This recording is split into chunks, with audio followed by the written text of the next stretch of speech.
Ang pag-unawa sa kasaysayan ng pamilya ng mga sikat na personalidad sa Pilipinas ay palaging nagbibigay ng malinaw na sulyap sa kanilang mga personal na buhay sa likod ng kamera.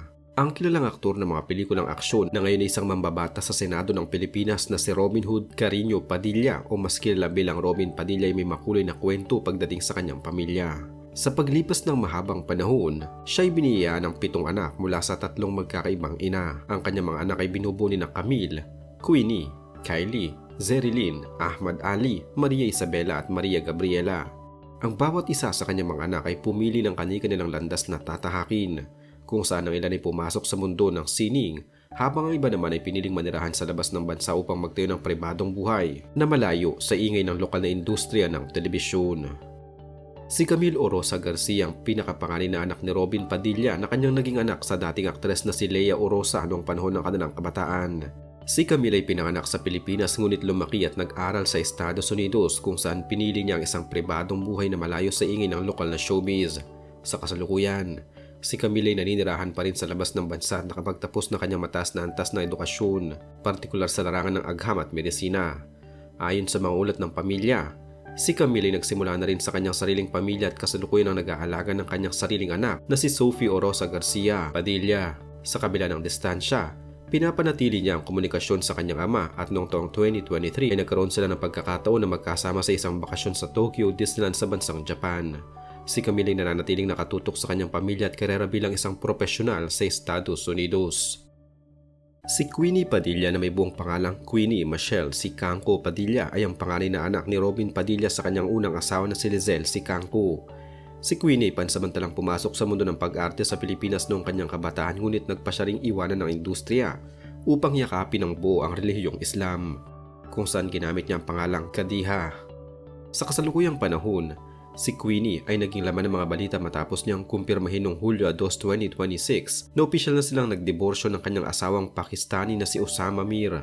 Ang kanilang legal na paghihiwalay sa pamamagitan ng pamamarang tinatawag na divorce by FASH ay natapos noong taong 2024 matapos ang 11 taon ng kanilang pagsasama. Sa kasalukuyan, si Queenie ay naninirahan sa Gold Coast, Queensland, Australia kung saan siya ay aktibo sa mga gawaing pampunong guro, mga pagtitipon ng mga kapatid sa pananampalataya at pagsusulong ng mga advokasya ukol sa kapayapaan at relihiyon. Si Kylie Nicole Sicangco Padilla ang ikatlong anak ni Robin Padilla at ikalawa sa naging anak niya kay Lizelle Sicangco. Siya ang pinakasikat sa mga anak ni Robin pagdating sa larangan ng pag-arte sa Pilipinas at kasalukuyang nananatilang isang eksklusibong artista sa ilalim ng pamamahala ng GMA Network. Si Kylie kilala sa kanyang mga mahalagang papel sa telebisyon tulad ng karakter na amihan sa sikat na seryeng Encantadia. Sa kasalukuyan, bukod sa kanyang tuloy-tuloy na mga proyekto sa telebisyon at pelikula, si Kylie ay abala bilang isang solong ina sa kanyang 2 anak na lalaki na sina Alas Joaquin at Axel Romeo mula sa kanyang nakaraang kasal sa aktor na si Aljura Brenica. Siya rin ay aktibo sa sining, pagsusulat at mga kampanya sa internet na tumatalakay sa mental health at kagalingan ng mga kababaihan. Si Kylie ay patuloy na naninirahan sa Metro Manila upang ipagpatuloy ang kanyang aktibong karera sa sining at telebisyong Pilipino. Si Zerilyn Padilla o mas kilalang publiko sa palayaw na Zenzen ay ang ikatlong anak ni Robin Padilla kay Lizelle Sicangco.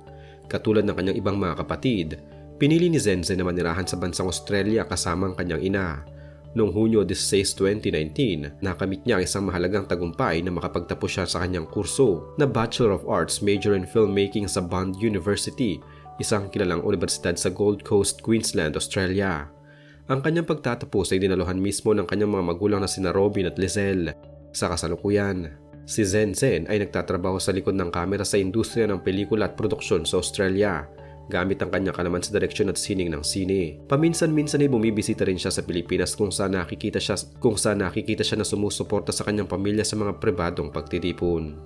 Si Ahmad Ali Padilla ang nag-iisang anak na lalaki ni Robin Padilla sa kanyang unang asawa pa rin na si Lizelle Sicangco. Si Ali lumaki rin sa Australia at hindi pumasok sa mundo ng showbiz sa Pilipinas.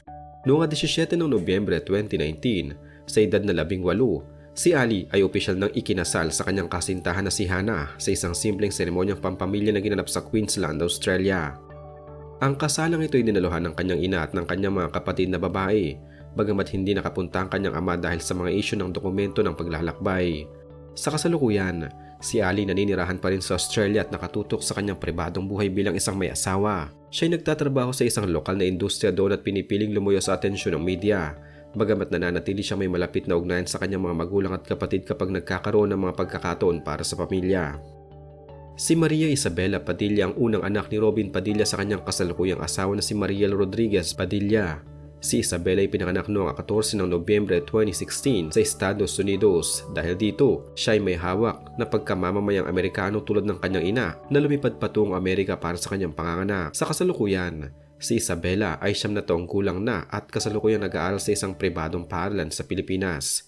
Ang kanyang mga aktibidad tulad ng mga pagdiriwang ng kaarawan at mga gawaing pampaaralan ay madalas na ipinapakita ng kanyang ina sa mga internet vlog at mga post sa social media. Si Maria Gabriela Padilla ang pinakabunsong anak ni Robin Padilla na ikalawang anak nila ng kanyang asawang si Mariel Rodriguez. Si Gabriela ay pinanganak noong Nobyembre 15, 2019 sa United States, isang araw lamang pagkatapos na ikatlong kaarawan ng kanyang nakatatandang kapatid na si Isabela. Sa kasalukuyan, si Gabriela ay 6 na taong gulang na at nagsisimula na rin sa kanyang maagang yugto ng edukasyon sa elementarya sa isang pribadong paaralan sa Pilipinas, katulad ng kanyang ate. Si Gabriela ay madalas ding makita sa mga pampublikong post at internet vlog ng pamilya Padilla. Mula sa mga nakalap na impormasyon, makikita na si Robin Padilla ay nagkaroon din ng usapin noong nakaraan ukol sa isang anak na lalaki na nagngangalang Miko Padilla na naging paksa ng mga usapan sa mga lumang ulat ng showbiz noong dekada 90. Gayunpaman, sa mga opisyal na talaan ng pamilya at mga legal na dokumento, ang 7 anak na nabanggit ang opisyal na kinikilala ng publiko at ng kanyang pamilya. Ang mga anak na ito ay mga nakasama niya sa mga mahalagang okasyon at may malino na ugnayan sa bawat isa. Ang pagkakaroon ng mga anak sa iba't ibang yugto ng kanyang buhay ay nagpapakita ng mahabang kasaysayan ng kanyang mga naging relasyon mula sa kanyang kabataan hanggang sa kanyang kasalukuyang buhay, pampolitika at pampamilya kasama si Mariel. Ang bawat anak ay nagtataglay ng kanya-kanyang kwento na bahagi ng mas malawak na kasaysayan ng pamilya Padilla sa Pilipinas. Ang paglaki ng mga anak ni Robin Padilla sa iba't ibang bansa tulad ng Australia at Estados Unidos ay nagpapakita ng mga magkakaibang kapaligiran na humubog sa kanilang mga pagkatao. Habang sina Queenie, Zenzen at Ali ay piniling manatili sa Australia matapos ang paghihiwalay ng kanilang mga magulang, si Camille naman ay nagtayo ng kanyang sariling buhay sa Amerika. Sa kabilang banda, sina Kylie, Isabel at Gabriela ay nakasentro ang buhay sa Pilipinas kung saan ang bawat isa ay may kinalaman sa lokal na komunidad at industriya ng sining. Ang ganitong setup ng pamilya nagpapakita ng kahalagahan ng komunikasyon upang mapanatili ang relasyon ng mga magkakapatid sa kabila ng mga malalaking distansya at pagkakaiba ng mga time zones. Ang kanilang mga individual na tagumpay sa edukasyon, sining at pamilya ay patunay ng kanilang pagsisikap na magkaroon ng sariling pangalan. Ang pamilya ni Robin Padilla ay nagpapakita ng isang malawak na kwento ng mga individual na may iba't ibang hilig at direksyon sa buhay. Ang pamamahala sa ganitong uri ng pamilya ay nangangailangan ng patuloy na ugnayan sa kabila ng distansya at pagkakaiba ng mga kultura kung saan sila lumaki. Ang mga anak ni Robin Padilla ay patuloy na nagiging paksa ng interes ng publiko, ngunit ang mas mahalaga ay ang kanilang mga individual na tagumpay sa kanilang mga piniling larangan sa kasalukuyang panahon na nagpapatunay na ang bawat isa sa kanila ay patuloy na umuunlad sa labas ng anino ng kanilang tanyag na ama.